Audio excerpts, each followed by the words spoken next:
가진 돈이 2,500만 원이 있으세요. 싱글맘이시고요. 앞으로 이 돈을 불리기 위해서 어떻게 해야 될지 사연을 보내주셨습니다. 4살 딸과 단둘이 살고 있는 워킹맘입니다. 모든 것이 멈춰있는 것처럼 보입니다. 가진 돈은 2,500만 원뿐 모을 수 있는 돈은 단 10만 원도 없습니다. 언젠가 돈을 많이 모아서 집을 살 수 있을까요? 새로운 집에서 딸과 지낸 지 1년이 다 되어 가는데 내년에 전세금이 오를까봐 불안한 제가 앞으로 어떤 선택, 어떤 판단을 해야 될까요? 처음에는 남편과 잘 지내고 있었습니다. 하지만 어느 순간 저에게 숨기는 것이 많아지더라고요. 돈 있는 시부모와 결혼했으니 잘하라던 전 남편이 투자를 실패해 빚 8천만 원이 생겼던 것이었어요. 그 이후로 반성할 줄 알았는데 반년이 지나지 않아 또 숨겼던 빚이 있었더라고요. 저는 가치관이 잘 맞지 않으면 힘들어하는데요. 그때 깊게 이야기해보고 이혼을 결심했습니다. 1년 넘게 우울증을 겪으며 결국 합의 조정 이후 아이와 함께 나와 살 집을 찾아봤습니다. 위자료, 월급, 인센티브 겨우 끌어 전세로 들어갔습니다. 처음 아빠와 헤어진 이후에는 아이는 많이 혼란스러워했습니다. 그래서 아빠랑 같이 살던 아파트, 똑같은 동, 똑같은 평으로 구했어요. 아빠 없는 집이 아이에게 큰 충격이 되지 않게요. 다행히 아이가 서서히 적응하고 있어서 마음이 놓입니다. 전 남편과는 현재 친구처럼 지내고 있습니다. 어쨌든 아이에게 아빠라는 점 핏줄인데 엄마라는 이유로 맡고 싶진 않았습니다. 금전적인 신뢰가 없다고 아이에게 결핍을 주고 싶지 않았어요. 이제 전 남편과 관계도 많이 편안해졌고 바쁠 때 아이도 가끔 맡기면서 제가 하고 싶은 일을 하는 요즘이 기적 같습니다. 저는 일 욕심이 있는 엄마입니다. 지금 아이에게 모든 걸 쏟을 수는 없습니다. 나중에 컸을 때 돈과 환경, 행복을 주는 엄마가 되고 싶어서요. 하지만 제 삶의 원동력, 내가 일어설 이유를 만들어주는 딸이 그 어느 순간에도 항상 우선입니다. 열심히 살고 있지만 앞이 막힌 느낌. 앞으로 제가 어떤 방향으로 가야 할지 모르겠습니다. 막연한 미래를 조금이라도 구체적으로 만들고 싶어 신청했습니다. 저 같은 사람도 돈 모을 방법이 있다면 그대로 따라하겠습니다. 라고 보내주셨어요. 지금 살고 있는 전세가 매달 돈도 안 나가고 목돈을 지킬 수 있는 최고의 선택이라고 생각해요. 이게 최선인지 더 좋은 길이 있는지 궁금합니다. 지금 2,500만 원으로 어떤 선택을 해야 될까요? 제 목표는 딸과 돈 걱정 없이 사는 겁니다. 가계부를 보니까 자산이 3,600만 원 정도 있으십니다. 그리고 전세보증금으로 2억이 들어가 있는데 부채로 적혀 있지만 현금으로 알고 있어요. 그래서 이분의 총 자산은 2억 3,600으로 산정이 되네요. 그리고 급여는 210만 원 정도로 받고 있고요, 월에. 전 배우자분이 양육비로 월에 이제 60만 원 정도 지원해주고 있습니다. 지출은 생활비 150만 원, 통신비, 인터넷비 80만 원, 식비와 외식비가 60만 원 정도, 교통비가 5만 7천 원, 보험비가 6만 원, 관리비가 25만 원, 청소 주 1회 24만 원 정도 해서 월 지출이 한 270만 원 정도 되네요. 근데 여기 지출에서 생활비 말고는 줄일 건 많지 않은데 이 생활비 150만 원이 좀 궁금하긴 합니다. 저축은 지금 월에 17,000원 정도로 하고 있습니다. 월 소득이 277만 원 정도가 되는데 지출이 이제 278만 원 정도여서 지금은 좀 저축이 어려운 상황이고 본인이 갖고 있는 어떤 전세보증금에 있는 현금을 앞으로 좀 어떻게 할지가 고민이실 것 같은데요. 전화를 하기 전에 이분이 지금 창원에 거주하시기 때문에 창원에 대해서 간략하게 좀 설명을 드릴게요. 창원이 지방 지역 중에서 광역시를 제외하고는 인구가 가장 많은 도시입니다. 거의 100만에 육박하는 지역이에요. 100만이면은 한 대전이랑 비슷하네요. 그렇죠. 이제 대전, 뭐 울산, 뭐 광주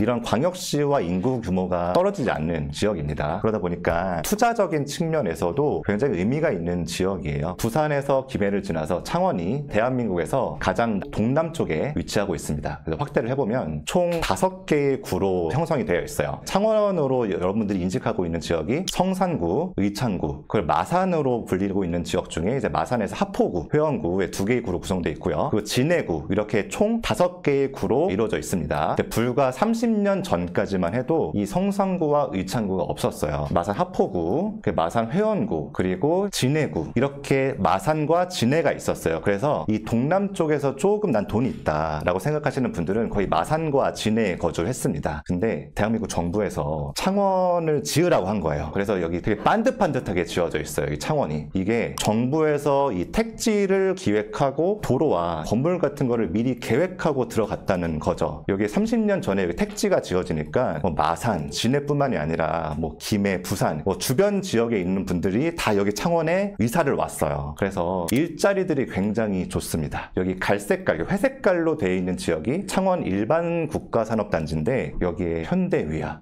LG 이런 굵직굵직한 대기업들이 굉장히 많아요. 그러다 보니까 창원의 집값이 굉장히 많이 올라갔었어요. 또 그때가 제조업의 훈풍이 돌았거든요. 그래서 굉장히 소득이 많이 있었습니다. 근데 여기 30년 된 택지다 보니까 지금은 아파트들이 좀 낡았어요. 그러다 보니까 중심부를 기준으로 해서 재건축, 재개발이 또 활발하게 이루어지고 있습니다. 그래서 지금 창원 뭐 성산구나 의창구를 보면은 새 아파트들이 굉장히 많이 들어오고 있습니다. 그래서 이분은 여기 창원 중심부에 있는 지역 중에 구축 아파트에 지금 전세로 거주하고 있는 상황이에요. 정리를 해보면 창원의 의창구와 성산구는 창원의 중심이고 일자리도 굉장히 좋은, 그리고 소득도 굉장히 높은 그런 지역이라고 정리를 할 수 있겠습니다. 창원에서 가장 학군이 좋은 단지를 한번 가볼게요. 여기 트리비안과 노블파크가 구축 단지긴 한데 발림동이라는 동네입니다. 발림동이죠. 학원가도 있고 학군이 굉장히 좋아요. 그래서 여기는 아파트가 좀 낡았어도 학군만으로 사람들이 이사를 올 수 있는 지역입니다. 거리비를 보면은 아파트는 조금 구축이긴 한데 굉장히 반듯반듯하게 넓고요. 여기 조금 더 가면은 상권도 굉장히 좋아요. 그래서 뭐 학원가도 많고요. 거주민들이 굉장히 만족하면서 지내고 있는 그런 지역이고요. 제가 그 새 아파트가 많이 들어왔다고 했잖아요. 그래서 의창구에 유니시티라는 단지가 있어요. 엄청 좋죠. 창원 곳곳에 이런 새 아파트들이 지어지면서 중심부의 위치도 좋고 직주 근접도 괜찮은데 새 아파트까지 이렇게 돌아오다 보니까 가격이 굉장히 뭐 10억에 육박하는 그런 가격까지 갔었다. 이제 전화를 한번 해볼까요? 네, 여보세요. 안녕하세요, 아나조기님. 닉네임이 네. 아나조기님인데 그 이유가 혹시 있으세요? 제가 제일 네. 가까운 사람과의 어떤 신뢰나 가족관계 이런 거에 대한 실망으로 좀 많이 힘들었던 시기에 저 스스로에 대해서 어떤 부족함이나 결핍이나 부정적인 생각이 엄청 가득했었는데 그런 생각을 내려놓고 저를 안아주는 것부터 시작을 했거든요. 제 내면을. 그렇게 한 행동이 우울증을 극복하는데도 많은 도움이 돼가지고 안아주기라는 닉네임을 지어봤습니다. 네. 많이 좀 힘드셨을 것 같고 사연에서 보니까 따님을 굉장히 사랑하시는 것 같아요. 그래서 그런 일이 발생했을 때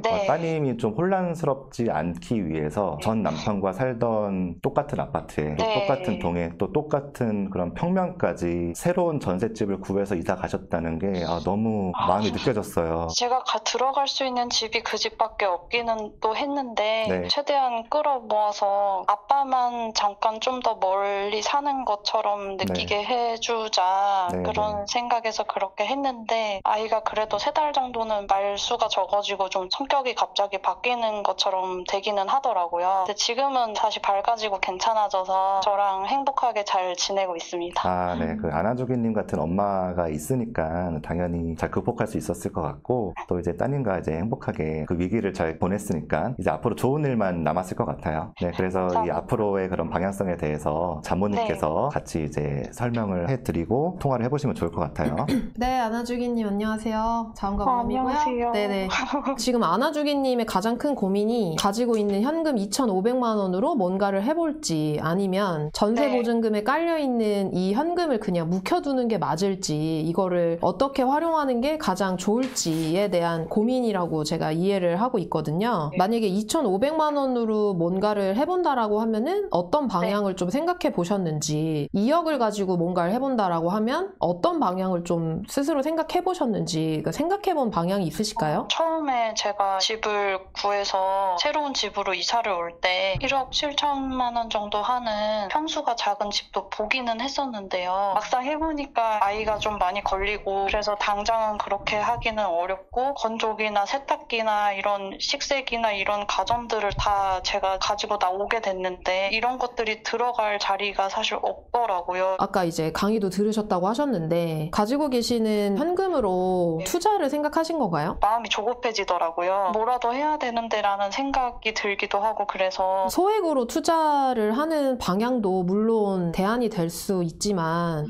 실제로 아나주기님이 생각했을 때 내가 투자를 한다라고 하면 지금 내가 일을 하고 육아를 하고 우리 딸을 사랑하는 데 쓰는 어떤 시간들 안에서 좀 더 투자에 시간을 할애할 수밖에는 없잖아요. 아까 지방 투자 얘기하셨는데 그러면은 뭐 다른 지역들이나 이런 데를 왔다 갔다 하면서 보셔야 되고 공부도 해야 되는 또 상황들이 있잖아요. 그러니까 이게 조금 시간적으로나 아니면은 딸아이와의 시간을 보내는 거 또 일에 대한 어떤 시간들을 확보하는 면에서는 어려움을 많이 겪으실 것 같아서 창원에서 내 집을 마련하셨으면 좋겠어요. 그 이유는 일단 2가지가 있는데 첫 번째는 이렇게 계속 이제 전세로 살게 되면 창원이 지금 공급 물량이 그렇게 많은 상황이 아니다 보니까 전세가 불안정할 수가 있거든요. 근데 딸아이와 엄마가 같이 함께 살아가는 싱글맘이시고 지금부터 소득을 좀 더 늘려나가는 방향으로 또 가셔야 되다 보니까 네. 계속 전세를 옮겨 다니는 어떤 생활들이 어려우실 것 같아요. 그래서 좀 빚을 내지 않는 상황에서 창원에 내 집 마련이 가능하거든요. 지금 전세로 거주하시는 동네에 아주 괜찮은 뭐 구축을 가거나 다른 동네에 신축을 간다라고 하면은 실제로 매매가가 뭐 5억 정도 하겠지만 네. 이제 그러면은 이제 대출을 더 일으켜야 되니까 좀 과도해지잖아요. 그런 부분들이 아니라 좀 더 가지고 계시는 돈 안에서도 충분히 창원 안에서 내 집 마련이 저는 가능하다고 생각을 하거든요. 창원도 이제 둘러보시면 그 신축 아파트 여러 개 몰려있는 데들도 있고 거기서 솔직히 뭐 출퇴근하거나 아이 유치원 보내거나 이런 거가 너무 멀진 않다 보니까 아이를 학원 보내는 것도 저는 가능할 것 같거든요. 또는 24평으로 이제 가셔서 좀 더 한 2억에서 3억 사이의 예산으로 충분히 집을 사실 수 있는 상황이 되거든요. 근데 여기서 이제 1억 정도 더 대출을 일으킨다면 지금 상황에서는 저축이 되게 어렵고 여기서 이제 대출을 끌면은 또 이 원리금을 내야 되다 보니까 지금 상황에서는 좀 어려워요. 나중에 제가 수도권이나 이렇게 부모님 살고 계신 곳이 일산 쪽인데요. 그쪽으로 만약에 제가 올라가게 되면 이 집을 팔 수 있는 정도의 입지나 이런 게 될지도 좀 궁금하기도 하고. 지방에 내 집 마련한다고 했었을 때 이제 가장 걱정되는 거가 실제로 내가 나오고 싶을 때 나올 수 있는 건가 팔리는 건가 이게 가장 제일 좀 어려우실 것 같아요. 고민도 되시고. 근데 지방에서 내가 내 집 마련할 수 있는 범위를 잘 지키시면 되거든요. 근데 그 범위가 일단은 연식이 좋은 것들을 우선으로 해서 보시면 좋고요.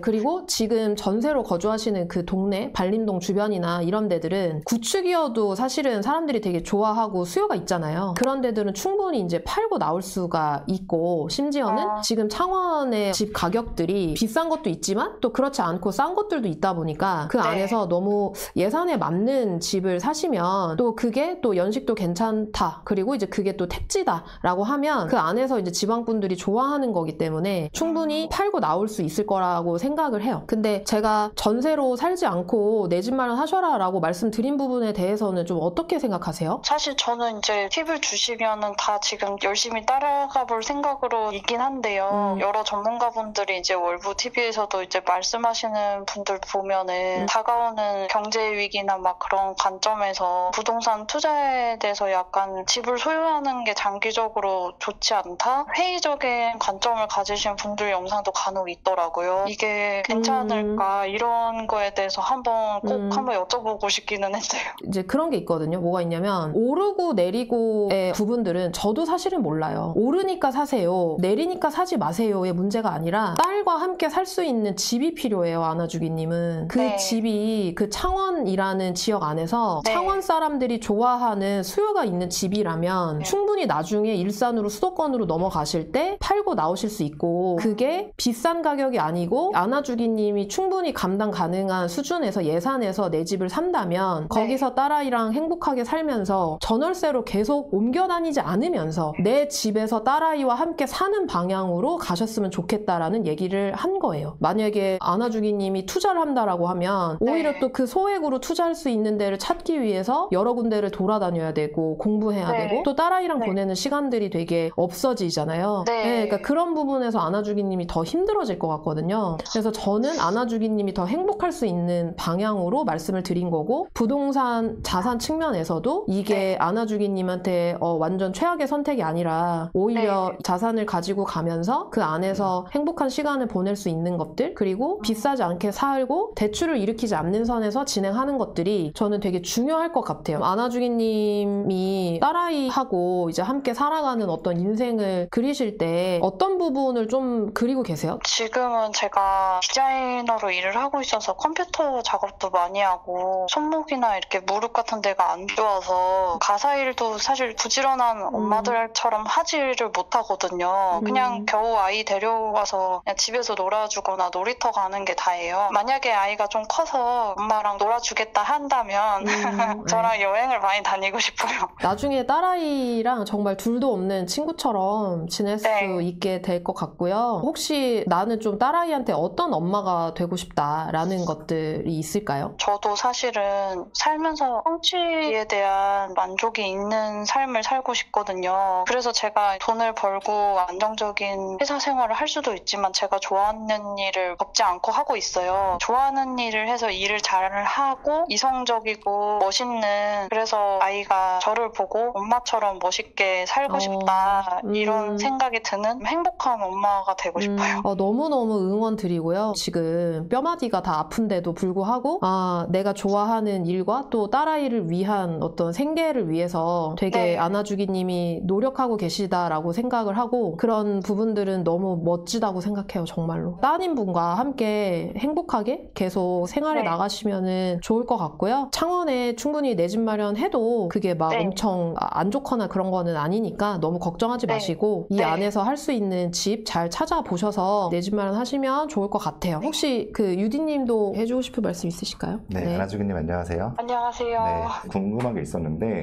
부동산 투자에 대해서 관심을 가지신 계기가 있으셨어요? 결혼 생활을 시작할 때 저의 의지와 상관없이 저희 이제 새로 꾸린 가족이 자산이 생겼다가 빚이 생겼다가 이런 경험을 많이 했어요. 네네. 그때 당시에 제가 돈에 대해서 공부를 하지 않으면 가만히 있다가 큰일 날 수도 있겠구나, 그런 계기가 됐던 것 같아요. 그런 의지를 이제 여기서 자모님께서 솔루션 주신 그런 단지들을 좀 보시고 지금 네. 감당 가능한 범위 내에서 꼭 내 집 마련하시고 일에 대한 열정까지 꾸준히 이어나가셔서 따님과 행복한 삶을 이루시기를 좀 바라겠습니다. 궁금한 게 하나 있긴 있는데요. 제가 자꾸 네. 뭐라도 해야 될 것 같은 마음이 들어가지고 네. 충동적으로 강의 구매 같은 거를 카드 할부를 써서 막 할 때도 있는데 네. 이런 조급함이 들 때 코치님들은 어떻게 컨트롤 하셨는지 좀 궁금하기도 하고. 네. 장바구니에다가 넣어놓고요. 3번을 심사숙고를 해보는 거예요. 3일을. 내가 집을 사기 위해서 예를 들어 강의가 필요해요. 그러면 네. 그것 또한 3번을 고민을 하고 진짜 내가 이 강의에서 얻어갈 네. 수 있는 것들이 분명하다, 나한테 정말 필요하다라고 하면 충동구매가 아닌 거고요. 내가 3번을 고민했는데 이건 아닌 것 같아, 뭔가를 해보고 싶은 욕구 때문에 내가 하는 것 같아 라고 한다면 그거는 이제 필요하지 않는 거다 보니까 3일을 꼭 기억을 하시고 해보시면 충동구매와 적절한 소비를 구분할 수 있습니다. 안아주기님 힘내세요. 감사합니다. 네, 응원 드리겠습니다. 네, 고생 많으셨어요. 네, 감사합니다. 앞으로도 응원 드리겠습니다. 이 시점에 구해줘 월부에 사연을 보내고 싶은데 사연 접수하려면 어떻게 해야 되나요? 어떻게 해야 라는 되죠? 것들이 좀 여러분 궁금하실 것 같아요. 네. 그래서 그래서 네이버에서 월부닷컴을 치시고요. 월급쟁이 부자들 홈페이지에 들어가서 네. 커뮤니티를 클릭을 하시고 왼쪽에 이제 보면은 두 네. 번째 네, 있습니다. 딱 잘 보이는데 구해줘 네. 월부가 있습니다. 네. 그래서 여기에 다 그 비밀 사연으로 여러분들의 사연을 쓰실 수가 있고, 내 사연 너무 평범한 거 아니야? 보내봤자 뭐 안 되지 않을까? 라는 고민하시기보다 내가 가지고 있는 고민을 좀 누군가가 좀 해결해줬으면 좋겠다라는 마음이 있으시면 보내주셨으면 좋겠고요. 모든 사연을 우리 작가님이 다 읽는다고 하십니다. 그래서 많이 보내주시면 저희가 네. 또 보내주신 분들에 대한 고민을 잘 해결해 드릴 수 있도록 하겠습니다. 네, 여러분. 그리고 내 사연이 네. 누군가가 볼 수 있지 않을까? 이런 것 때문에 망설이고 계신 분들도 한번 클릭을 해보면은 누구도 볼 수 없습니다. 저희 작가님만 볼 수 있기 때문에 안심하시고 올려주시면 감사하겠습니다.